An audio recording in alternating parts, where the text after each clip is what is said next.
Welcome to Practice of Being Seen, episode number 27. Before we start the show today, we'd like to let you know that today's episode is brought to you by Medify, a self-awareness app created by therapists that helps you to be your best self. Medify is available for a free download on both Apple and Android devices. We really love it, and we'll tell you a little bit more about why at the end of the show. We'd also like to invite you to join our Practice of Being Seen community on Facebook. Go to facebook.com/groups/pobscast to join. That's POBSCAST. You can also find a link for both Medify and the community in our show notes. And now, the show. The practice of being seen is about understanding who you really are and daring to share your truth with the world. This is a conversation with and for seekers, creators, and holders of transformation. We believe that stories shape relationships, and relationships shape stories. This is Rebecca Wong, relationship therapist and founder of Connectfulness. And this is Marisa Gowdy, writer and storytelling coach for healers. And this is the practice of being seen. The information on this podcast is not a substitute for help from a licensed mental health professional. Today, we are thrilled to have Margaret Thompson with us. Margaret is an LSW who's worked with couples and trained therapists for over 35 years. She owns the Salt Lake Marital and Family Therapy Clinic, a private practice group in Salt Lake City, Utah. Margaret is also the founder of Couples Therapy Mastery, a program that helps them integrate the core principles of couples therapy so they feel more confident in their work and can build a thriving practice. Her goal is to help therapists feel energized by their work instead of depleted. Welcome, Margaret. Hey, I'm very happy to be here. We are so happy to have you. You know, there are so many things I want to dive in and talk to you about. Before we began today, we were talking to you a little bit about the work that you do and about how you help therapists apply both neuroscience and attachment science into their work with couples. Can you talk about that a little bit? Like, help our listeners gain a sense of what that means. Well, basically, I specialize in couples therapy, and almost all couple therapies have an attachment theory base that they work from. So what I've found, though, is many therapists, even though they've been trained in attachment theory or in neuroscience or any kind of couple therapy, they struggle with knowing how to apply these concepts into their day-to-day practice. And certainly their clients may have trouble even understanding what attachment means before they walk through the door, right? Well, I think if you have 10 people in a room and you ask the definition of attachment for all those 10 people, you get 10 different ideas and definitions. So there really is no agreement. Well, there's an agreement, but no basic understanding of what that means. So everybody has their own interpretation. I was going to suggest that maybe you even get 30 different interpretations with 10 people in the room. That's really a very good point. But so from a really basic way of understanding this, like if we were to really try to just kind of bring everybody onto the same page for the purpose of this conversation, how do you define attachment? Well, when I think of attachment theory, I think of trauma. And the research in the last decade has really shown us that early childhood trauma, whether it's emotional, physical, sexual, any kind, impacts us throughout our lives. And it impacts the way that we connect with people and how we form attachments either early in our life after those traumas happen and then later as we move away from our family of origin into relationships as adults. I'm so on board with you here, but I want to dive in and help us parse this out a little bit more. How do you define trauma? Now, trauma can be anything from neglect. It could be an experience that somebody remembers that they still feel deeply about and haven't resolved, because it's not really a category or definition of, these are the traumatic things that have happened to you. It's the idea of unexpressed emotion around something that's emotionally charged and painful. And if that pain hasn't been resolved, it becomes repeated in later relationships. Can you give us some examples of how that pain might get repeated in later relationships? Let's say that you have a history of neglect and your parents were unavailable. They were just gone for whatever reason. So you learned how to fend for yourself. You're kind of a tough kid, a scrappy person, but you want relationships. So later as an adult, you might struggle with really knowing how to trust somebody or be close or be more vulnerable because it's an experience that you're not familiar with, you don't know how to do, and has also been somewhat scary or dangerous before when you had those feelings. And would you say that almost every single one of us deals with these kind of held, unexpressed, emotional, charged relational experiences somewhere in our life? I think it is impossible to go through life and not have this happen. So yes, it happens to all of us to some degree. Yeah. It's not like some huge trauma, like something that you have nightmares over and that really severely impacts your life in very obvious ways. It can be very subtle, and clients who come in to see us don't even know that this is going on. Yeah. I feel like it can show up in a lot of different ways too. One of the ways that I often see it is when clients come into my office and they just have so much trouble attaching to how they feel. Exactly. And if that's the case, then what it says to me as a therapist is this person has had to isolate their feelings somehow because it's been difficult to feel them or to express them. And usually it's a painful emotion of some sort. And it's a lot safer just to go through without feeling. And then the other thing that happens, let's say you have this kind of trauma in your background, you want to get close, but as you feel closer, your attachment system is activated. And instead of feeling, oh, this is great, this is safe, I love this, your body reacts. Your whole being is saying, this isn't safe, this isn't good. So you find yourself shutting down or not trusting or thinking, negative thoughts about it. And what happens is then you think this relationship isn't working or the person is the problem. Right. And it's very confusing for people because they don't know why they're not happier with what's going on. Funny story for you. You'll appreciate this. Okay. Maybe our listeners will too. My husband, when I first met him, he doted on me. He was amazing. I was in my master's program at the time, and I was like knee deep in like a dozen papers that I was writing and studying for exams. And he would bring me food that was all packaged up in these beautiful boxes. And so I dumped him. Exactly. Because like... That makes sense. Yeah, totally, right? Like he did nice things and it felt good and it freaked me out. Oh, did you ever think what's wrong with you? Or did you think, this is just really... Something had to be wrong with him because this felt good. Yeah, that's what I meant. What's wrong with him? Oh, okay. yeah. And so then a few years later, we dated again. What did you say to him? I don't remember that part. Oh, okay. You were too busy studying. He was devastated for like a few days. You just figured it out. Okay. Yeah. And so I dumped him a few years later, I think it was. We dated again for about a week, and then I dumped him again for a similar reason. And then he finally, we were still hanging out among the same circles. We were going rock climbing and snowboarding together. We were on a snowboarding trip. And on the way back from the trip, after feeling all of the butterflies all weekend long in my belly, he tells me that he's moving to another part of the country. And that's when I was like, I need to be with this man. Oh, my gosh. Yeah. So I'm just leaving that out there as an example of how this stuff can show up in our lives. It fits in perfectly. And you had a great ending and a great outcome, but these unconscious patterns are reverberating in us all the time. They really are. So much. Yeah. As I'm listening to you two talk, I think there might be a little bit of mind reading going on between two therapists who are connecting all the dots here. I would love to kind of break this down a little more and understand what might have been really happening underneath. In my story. For your story. Yeah. I'm listening and I'm nodding my head, but I realize I'm making some mental leaps, but I would love for our listeners to kind of understand what might have been occurring here. Yeah.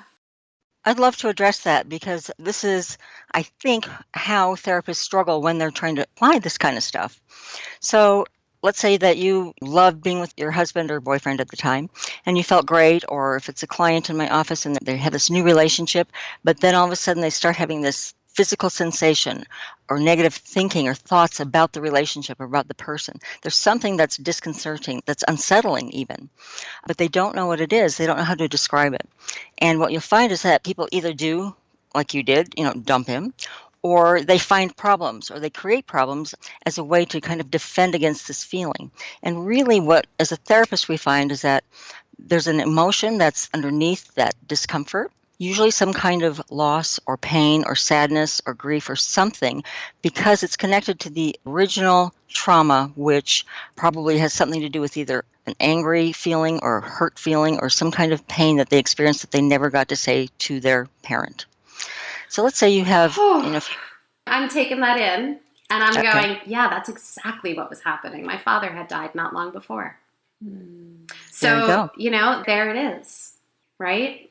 And even if people are coming to therapy, it's very hard to process that kind of pain because as Americans, as people in the world today, we're not supposed to feel that kind of pain. Oh, no, we're only supposed to feel happy and joy. We're not supposed to allow ourselves the space to feel the things that don't feel good. We need to get the work done. So we don't have time. And relationships, we should be jumping through poppy fields all the time together and having great sex.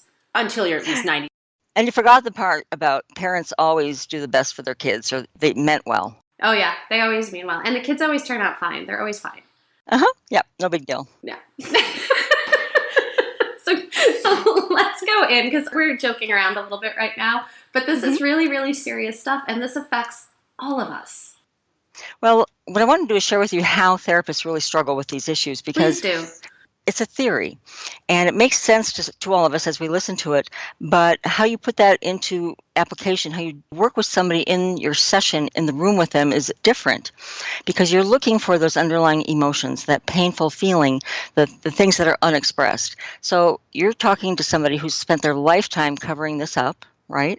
Mm-hmm. And you're looking for what's been covered up, which of course they're going to try and continue to cover up because that's all they know. So there's a lot of nuance and there's a lot of skill that goes into really picking that up with clients. But this is different, but also connected. It's a very emotional kind of therapy for you as a therapist and for your couples, your clients, because when you've got this unresolved pain in their early attachment figures, their parents, as an adult, their next attachment figure is their partner, right? Yes. So all the vulnerable feelings are still there and all the defenses are there. So if all of a sudden somebody hurts your feelings, you're no longer just saying, oh, wow, that hurt my feelings. I'm sure you didn't mean that. Could you just try again? People go into their defensive positions of, I can't believe you did that, and this hurts so deeply. And their inner core pain is expressed in a defensive sort of way, if that makes any sense. So you really deal with that kind of emotion, and there's a lot of fear that is presented in your office. People are afraid of, the fight that's happening. They don't know what's happening. They don't feel safe with each other.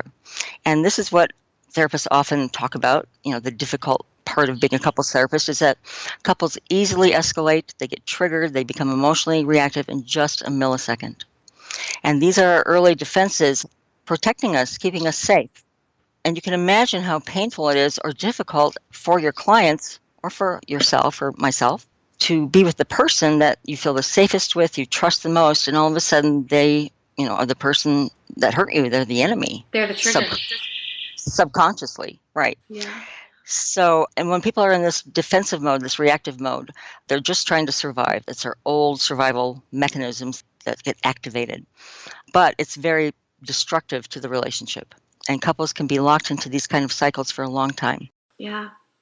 And then the final reason I think that therapists struggle with applying this is that, we all have confidence issues in general, right? I think women perhaps maybe more, but I think that when you have a couple who they're arguing, they're loud, sometimes they're scary, sometimes they overpower you. You have to have skills to be able to stop that kind of cycle, that escalation, and to take charge of a session. And often these are skills that therapists don't love. They don't necessarily have, or they don't want to have. As therapists, we're pretty peaceful people, right? So to all of a sudden have to interrupt a session or interrupt a couple or say, wait a minute, this has got to stop, or take charge. These are skills that I love to teach therapists because they're often really nervous to do this. They're afraid, but when they actually work, it's amazing to watch their confidence just soar. I want you to go there. I also want you to kind of speak to this from another perspective too, because I'm thinking that the same skills that you're about to talk to us about, and this is just intuitively, I'm thinking that these same skills that you're about to talk to us about and teach us how therapists put this into action, it's probably also very parallel to what therapists ultimately are trying to teach the clients that they're working with. Exactly. And if you cannot master these skills, you basically are acting as a role model for your clients. Yeah. You're teaching them how to stop bad behavior, how to take charge when somebody's hurting you or you feel hurt, how to also access the vulnerable part of yourself, of your emotional state. And how to use that vulnerable part of yourself as information about where those boundaries need to exist. Yes. And that must have ripples not only in the session, but throughout a therapist's life as he or she is looking at all their other relationships. Well, it's important as a therapist to really kind of do some work on your own stuff, your own history. Because if you don't know that you have trouble with, really controlling women or passive men or mean men or whatever the issue may be, you can kind of end up taking sides with somebody or feel sorry for one of the partners and not be really aware that it's a two-way street and that your own issues will get triggered by your couple. Mm-hmm. And that you'll get pulled into their dynamic. And sometimes you can even use that as part of your therapy. If you're aware of it. If you're aware of it and if you feel comfortable and they're the kind of clients who would get it and appreciate it. So do you want to talk to us a little bit about this how to stop bad behavior piece that you were just leaning into? Well, I'm sure you can think of couples that they've come in and, within just a millisecond, like I said, all of a sudden they're arguing, they're heated, you can't even interrupt them, you can't get a word in edgewise because they don't want to listen to what you're saying, and they go into the same old fight that they've done for years, basically. Mm-hmm. It's when you start to worry that, wait a minute, are other therapists here in the clinic today? Can they hear this? Are people in the waiting room going to be able to, hear what's happening, that there's a big argument going on? So you get sensitive to how loud they are, how aggressive they are, and just how frightened they are. But I think a lot of therapists get frightened at this point and don't realize their clients are in fear. They're so in fear because, who wants to interrupt an arguing, loud couple, right? That you hardly know. We do, therapists. It's our job, it's our role, it's what I do every day. Yes, right. Yeah.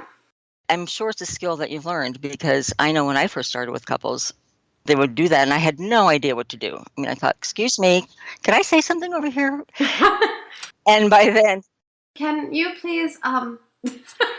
You know what I'm hearing in this too, because so often, we speak to therapists, we also speak to healers, and understanding that in itself is something of an archetype. And I think you had mentioned this before, Margaret, that many therapists come into this work with that kind of sense of peacefulness and wanting to heal and help and hold.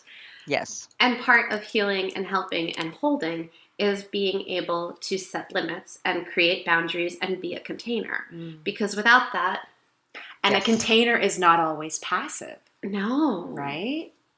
Yeah. What I also find, though, is you don't just do it once in the beginning of treatment. Right. Because whenever they are close to some kind of vulnerable place, they'll become activated again. Mm-hmm. So whenever they're afraid, whenever they have an emotion that they want to express or need to, and they feel disconnected instead, and the fear is taking over, that's when their defenses kick right in. So if you look at it that way and can understand it, it's much easier to interrupt, to basically take charge and help them calm down and really get to the true issues that need to be resolved. I had a couple in here just the other day who got caught in an old fight, and they were just in the fight. But when we really got underneath it, when we helped them slow down and we went through this whole closing their eyes and breathing kind of stuff to slow down, and when we really went underneath to what they both wanted out of it, they had the same wants. But they were staying in the fight because that's what they knew. But they had no idea. They had no idea that they had the same wants, that they both actually wanted the same thing, the same resolution. And then what happened when you helped them express that? Oh, they melted. It's amazing. Like the defensiveness melted off of them. They struggled with that a little bit. It took a little while. They had to, we kept coming back to it. But the place of, that elevated place and the contempt and the criticism that was between them, like that slowly started to give way to something more receptive and softer and more intimate. And that's the transformation that couple therapists talk about when they transform relationships. It's really helping them get back to that original connection, that love, that peaceful feeling, that I'm home feeling that they had at one point. They're afraid has been gone, but when it reappears, they're so relieved, and it's a great thing to participate in with them. Yeah. Really. And I've noticed that the more evolved I become as a couples therapist and the better I get at doing that piece of work, the better my relationship with my own partner gets. Oh, yes. The more aware you are of all of your own defenses, right? Totally. And how you push things away. And I see where they're coming up, and I start noticing what I'm doing, and that time when I want to roll away from him on the bed and I have to take notice of it and own it and take responsibility and then come back. Because that's the work. It's coming back.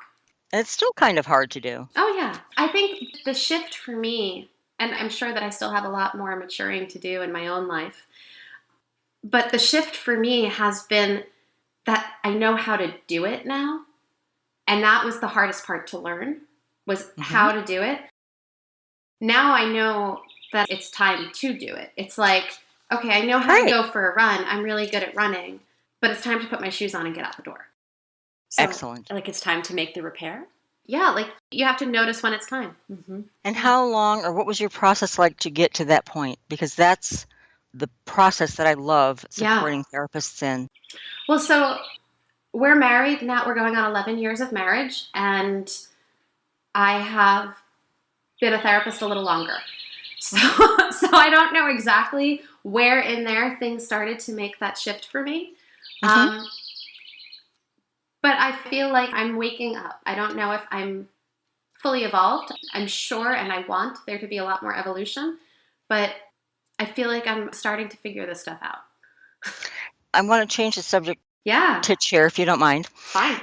Imagine if you don't really understand attachment theory or any of this trauma work, and you're a regular therapist, or you have some understanding, and you start to see couples, and they're in this horrendous fight over and over, week after week, and they're just not making progress. You can imagine that many therapists, without that understanding, can think, you guys just have this problem and it's just not going to work out. I mean, no matter what we've done, we've focused on this, we've problem solved that, we've gone into this resolution piece, and here you are still at this point. Maybe it just can't work. Right. And that's scary to me, because couples are already thinking that when they come in, right? Maybe this can't work. And that one of the reasons that it's hard to go to couple therapy is because what if the therapist actually says that? I mean, they're just so hoping that you don't say that and you have some way to help them reconnect. I think that's the big thing. I was just writing down this word right before you said it. I think one of the biggest things that we can do as couples therapists is hold hope. Yes, absolutely. Right? It's not our job to fix it necessarily. It's not our job to watch it fall apart or any of those things. It's our job to be that safe container that gives them the permission to explore their relationship and learn new skills in a new way. I mean, sometimes it can be so confusing, and no matter what you try, things aren't getting better. But I've actually said, I have no idea why, but I just have this feeling that underneath all of this, there's this connection that's still there, and you need to find it no matter what it takes. And people will help you in this process as well. Yeah. If they can admit that or know that or own it. So you don't have to have all the answers. You don't have to know all the techniques or ways to figure this out. You jump in there with your couple, and you're part of the process. And if you can feel it somewhere in there, you help them feel it too. I can't help but think about, I've heard a lot of therapist stories because I work with therapists and help them, write into their stories, write their websites and their blog posts, etc. And I've heard stories about, those times when you have a couple where somebody's already checked out. And, in that case, is it still that sense of the therapist is there to hold hope? Like help us understand hope in a different way? Because I'm wondering if some people are listening to this and I hope that they'll check back in. Yeah. Well, there are a few, a small percentage of couples who do come in, and the one person says, oh, sure, I'll go to therapy. Or the other person who said, yeah, we went to therapy and it didn't work. They might go to one session and then don't listen to anything you say, and at the end go, well, this didn't help, so we've got to file for divorce. And I think sometimes that's the work. Yeah, that's the work too. It's just helping them discern where they are in their relationship. Yes. And they've tried to say they want out and the other person hasn't listened, or they just haven't been clear in saying it. Sometimes, not working things out is best for both partners, ultimately. I would go so far as to say that helping couples know when it's time to break up is also a part of working things out. And hope is sometimes outside the relationship. Yeah. Well, hope is for clarity. Yes. And if you're really in sync with your couple and they may not be aware of this, you'll feel it, or you'll be having those thoughts and thinking that independently. And it's your job then to bring those issues into the room. Yeah. Yeah. You know, I think this is another place, though, where that gets hard. You know, what is the stuff that I'm thinking? What are my preconceived notions? And what needs a voice within the room? As a therapist. Mm. As a therapist, sometimes also just as a human. Mm-hmm. Right. Yeah. I mean, therapists are humans too. So I've heard that. Yes. I've heard that. Yeah. Yeah. You know, another place I'd like to dance with you a little bit is just in, you know, so often I work with couples where one or both partners are also in individual therapy. And I find that that collaboration process can go really awesomely, or it could fall flat. Absolutely. Yeah. So it's something to not just write in your notes, oh, you're in individual therapy. It's very important to keep your eye on that. Well, let me give you a different perspective on that. Have you ever worked with somebody and they presented you a situation, a scenario, their relationship and all their feelings about it and all the evidence on their side with, confirming their position. And then you meet the partner and think, what are you talking about? Yeah. Right? So everything is perception. Everything is their own experience and reaction. So it's easy as a therapist when you're just providing individual work to collude with your client even, or to agree, or to think, gosh, I feel that way too. Or if you're feeling so abused, then abuse must be going on here. And I use the word abuse, not like legal abuse, but any kind of emotional or abuse of any kind. Mm-hmm. But when you have the partner in the room and somebody's still seeing it, but you're really thinking what you feel and what you see isn't really what's happening, that's the therapeutic work that is so critical. And if you're just providing individual therapy, sometimes you don't have access to that information and you can't guess. You can only try and open that door in as many ways as you can with your client. Yeah. Often you can say, well, yes, I know you have this position, but do you think there's anything that you're doing to maintain this pattern, or something like that? And people are pretty forthcoming if they really want to get better, unless they're just too afraid. But you want to be able to have the individual therapy working with your couple work, because couple work is pretty confrontive. Yes. And it's holding each person accountable for their role in how things aren't working. And if you have a therapist who's sympathizing with someone and you're kind of pushing them to let go of that, then you're in conflict. And then what? Mm-hmm. Yeah. And I also find that, just knowing there's a couple I'm working with and one of the individual therapists is just so appreciative of the opportunity to collaborate. Oh, great. And so we have this wonderful relationship that we're building, and we're doing a lot of consultation with each other. And it has enriched, I think, the work for both of us, and it certainly has enriched the therapy experience for the clients. And this brings up another stressor for therapists, because collaboration is critical. It's so important, but it's a lot of work and it's a lot of time. And it's really vulnerable, because that person's going to get to hear your clinical thoughts. They're going to get to see how you think and what's your next intervention and what are you thinking and what are you planning, and do they think the same way that you do, and do you guys see eye to eye, and what if they don't?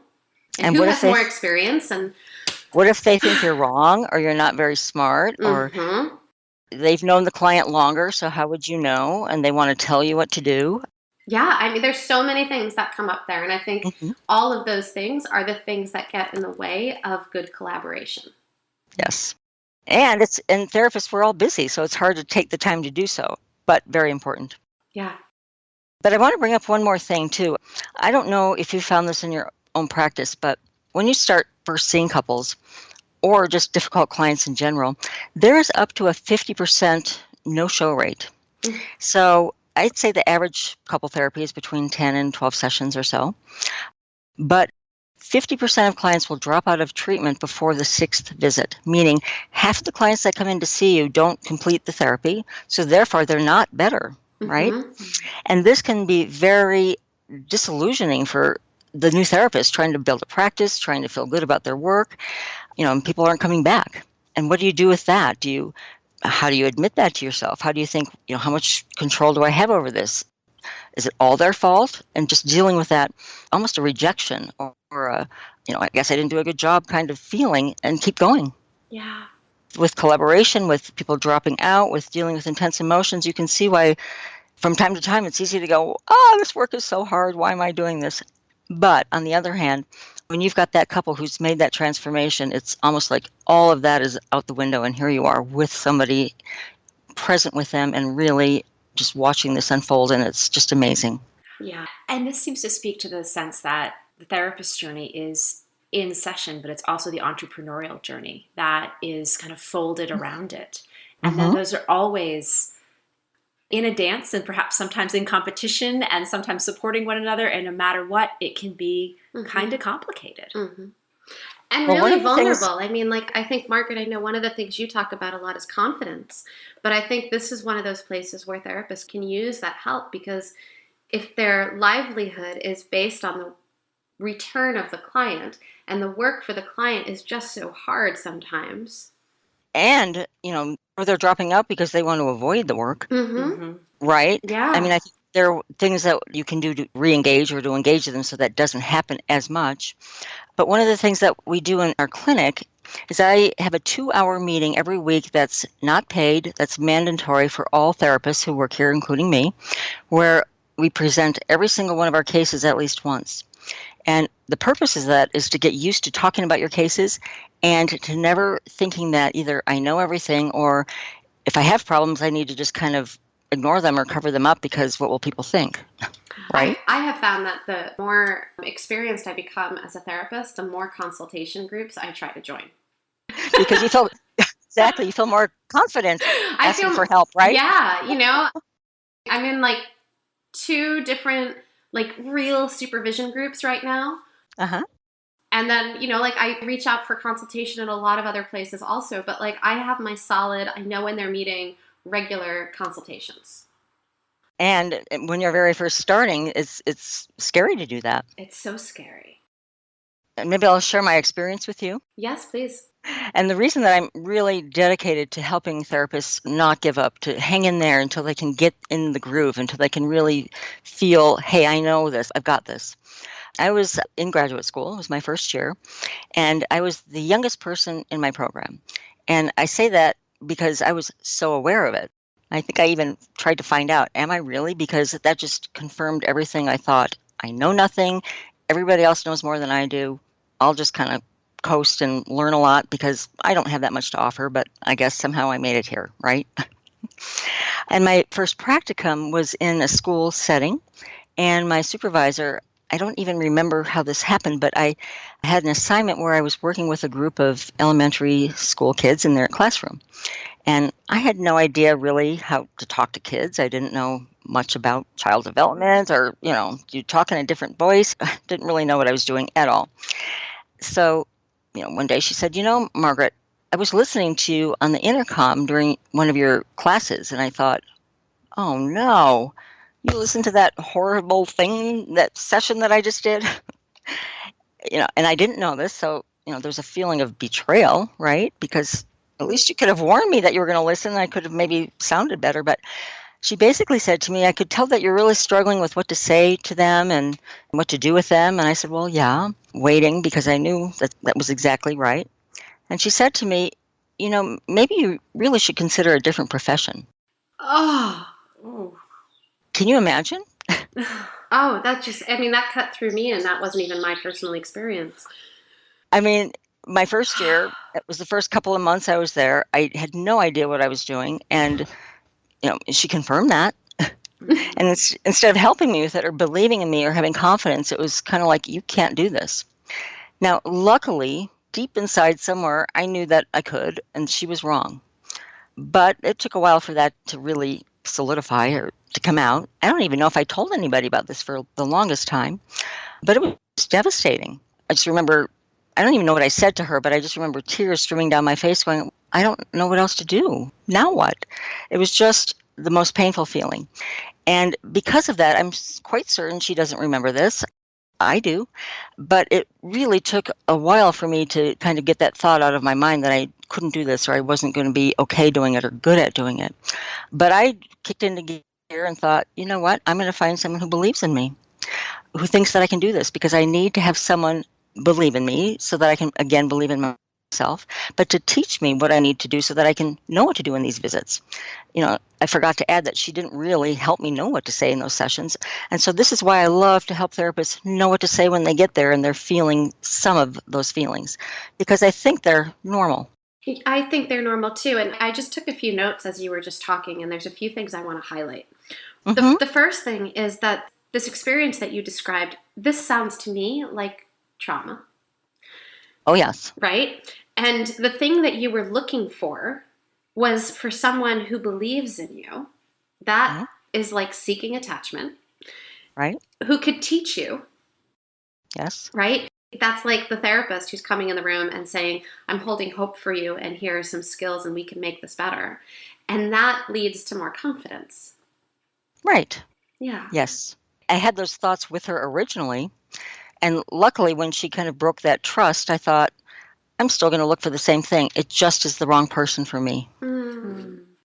And so I was able to find somebody who did believe in me, or at least I was convinced that he did. It was good enough. It was good enough. And even if he didn't, I didn't even care. I just thought that he did. So that was fine. And I, went on to get excellent supervision and have other experiences. But even for years after that, it was still stung to remember that and to be able to talk about it. Yeah. Because what do you do when, okay, you're the youngest? I'm sure that people looked at me like you're the youngest, or at least I thought they did, right? And I think the average age in my program was probably early 30s, and I was early 20s, whatever. But something kicked into me to go, you know what, just protect yourself, get what you need, get your needs met, and we'll make an assessment and see what to do. You know what I'm hearing sort of echo through this story too, one of the universal threads here is that fear of being a fraud. Because certainly I've heard that from so many therapists in our community that it comes up again and again. Imposter syndrome. Right. And if you're new at working with couples, sometimes you think, who am I to sit with this people? I'm in charge of their life, their marriage, the most important thing that they're managing. It's up to me. I mean, it can be overwhelming. Right. And you can do it. And even if you don't know what to do, there are plenty of people who will support you to know how to at least, be one session ahead of your clients. And that's really it. Yeah. Yes. Yeah. One thing that we talked about earlier in our conversation was the idea of transforming relationships and helping people get back to the I'm home feelings. I fell in love with that phrase, and I see that as being, certainly in my own life, like when I feel like I've got this, I can do this, I could probably also call those my I'm home feelings. That's the confidence. That's the confidence. Yes. I think I need the warm fuzzy wrapped around I'm home feelings has a different texture to me than confidence. Because I think sometimes, as key as that is to us, sometimes that word gets kind of thrown at. Hey, you got to be more confident, kiddo. Get out there. You can do this. It's so different than I have. Yeah. How about this word, presence? Yeah. I like presence. The other thing that's striking me is in our conversation with Terry Reel, he talked about how the more mature therapist is somebody who walks across their bedroom the same way they walk into the therapy room. Completely themselves. That there's an integration. Yes. That self-knowledge that's the presence. That's the thing that's there. And that's where the confidence comes from. And it's coming from a place where, you might be afraid of certain things, but it's manageable. You're not reacting out of fear. Yeah. And again, if you're afraid of building your practice and you need these clients to come back, or if you are afraid because someone's yelling and it's just scary, or you're afraid that people will find out that you're a fraud, and whatever that fear is, it's so important to be in touch with it and work through it, because to walk into a room fearless is also a gift to bring to your couple and something you want them to aspire to as well. Yeah. I'm looking at fear, and I'm looking at a whole bunch of notes from our conversation today, and I'm thinking of things like, I'm just going to read some of these little key phrases that I've written. Defend against discomfort, trauma, unexpressed emotions, imposter syndrome, wanting someone who believes in me. These are all the things that are showing up with our clients right? They're Right. feeling all of Right. this stuff, and they're coming into the therapy room wanting somebody who can be that container, who can hold them, hold that hope for them, be that presence, be fearless with them, to say, you're okay to explore it all in here. It's really the same journey. Yes, it's so parallel. And you don't have to share your journey with your client, but if you've had your own journey and you've been through it, you can more easily sit with your couple who hasn't completed their journey or they're stuck somewhere in it and help them move forward in their journey. Right, because if you're stuck in your journey, right? Yes, you can only help your couples so far. Right. I'm thinking also like that piece about the how to stop bad behavior, that comes back here too, that if your fear is leading you as a therapist, that's another behavior that needs an intervention. Yes. Yeah. And it's important to also have access to your vulnerability in session. To say things like, right now I'm really confused. I'm wondering about this, even if you have no idea what they're going to say back to you. Right. Or to say, I just don't believe you. Right. Yeah. Or any reaction that you have, to gently but firmly share your inner self with your couple in a way that they can understand and that's therapeutic, but that is present. Yeah. Because whatever you feel is what they feel. Yeah. And it's the same. Yeah, it's exactly the same. And often I feel that that's my work. My work, especially when I'm working with couples, is to help them find their voice by using mine. Mm-hmm. Yeah. Does it sound like hard work, or I don't want to discourage people from working with couples or accessing all these this part of the journey, but well, it is. Couples work is hard work, but I find that one of the reasons, for me anyway, that it is both, I mean, it's like beautifully hard, is because it requires, or it asks of me, it invites me to do my own work. You know, and so I believe that in order to be a good therapist of any kind, you have to be doing your own work, but also to be a really good, great couples therapist, there's a different level of relational integration. And I think, too, a therapist who's willing to walk into a space that she knows is going to be hard automatically puts her on the place of becoming a great therapist. That willing to do the work sets her on that path. Yeah. That's who I would want if I were a client. I want to say, are you willing to do hard things? Great, because relationships are hard. Cool. And not only that, but imagine you're a therapist in a training setting. What I like to say is you're supposed to make a lot of mistakes. So if you tell me that you don't make any, you're probably not going to do well here. Right? Well, I probably would look at you if you told me you made no mistakes. I'd probably go, I don't think you're telling me the truth, because I know the mistakes I've made. What I want to say to them is, you will make mistakes, right? Right. No, I know. But if they were to tell me that they didn't make mistakes, my response internally that I might not say out loud would be, I know all the mistakes I've made. So if you really haven't made any mistakes, there's a part of me that's not trusting you. Absolutely. Yeah. And if you haven't made the mistakes, you're not even close to getting to the good part of all this. Yay for mistakes. But and I think this is true for our couples also. Like, go for it, try things, don't get it right all the time, and that's where you learn. That's right. Yeah. It doesn't matter if you're wrong. It doesn't matter if you're right. It matters that you're present, that you care, and that we all want to be as healthy as possible. I think a good word to use right now would be resilience. We can bounce back. We can share some of our stories with couples, with clients, but it doesn't matter what happened to them. It doesn't matter what was said or happened between them. Bounce back. Let's fix it. Let's go forward. It's about the repair. Yeah. Repair, but the resilience of being able to just keep growing and changing, and no matter what, letting life hit us and go, well, so what? I can do this. I'm home. I'm home. That's a good place for us to land. Thank you so much, Margaret. How can our listeners get a hold of you? Well, you can find me on my website at margaretthompsonlcsw.com. And it is the site for Couple Therapy Mastery, which is the program that I offer for therapists who want to integrate couple therapy into their practice. Thank you so much. We'll include a link to that in our show notes. And I can give you my email as well. It's margaret@saltlakemarital.com. Wonderful. Perfect. We'll put that all right there in our show notes so that... Is your email also on your website? Yes, it is. Okay, so we'll just include your... Yeah. I'd like to recommend a book, one that I found that really helps me in my practice, but also in training therapists. It's called The Power of Presence. Unlock your potential to influence and engage others. So it's not just a business book, but it's how do you influence and engage your clients as a therapist. And it's written by Christy Hedges. Thank you for that. That is such a gift. I look forward to checking it out myself. Great. Well, thank you so much. Today was really fun. Thank you, Margaret. Thank you, Margaret. Welcome. I hope you enjoyed that conversation as much as I did. I always love when I get a chance to talk to Margaret and go deeper into the therapist experience.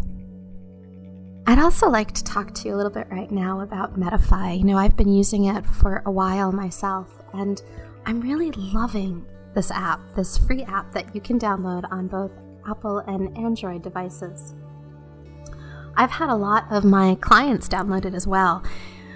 You might remember back a few episodes ago when Terry Real was talking about how often we leave our feelings. It's not that our feelings have left us, it's that we've left them. And so I'm constantly thinking about this and reintegrating this into my work and thinking about how do we help get back to the place where we can re-engage with our feelings. It's a pretty hard thing to do when we've disengaged from them for so long. And for so many of the individuals and the couples that I work with, this is one of the greatest challenges that we have. It's really hard to come back into relationships and to come from a place of really being able to express ourselves when we don't even know what we're feeling. The Medify app just so supports this process. You know, if you're somebody who needs a little bit of prompting, this might be for you.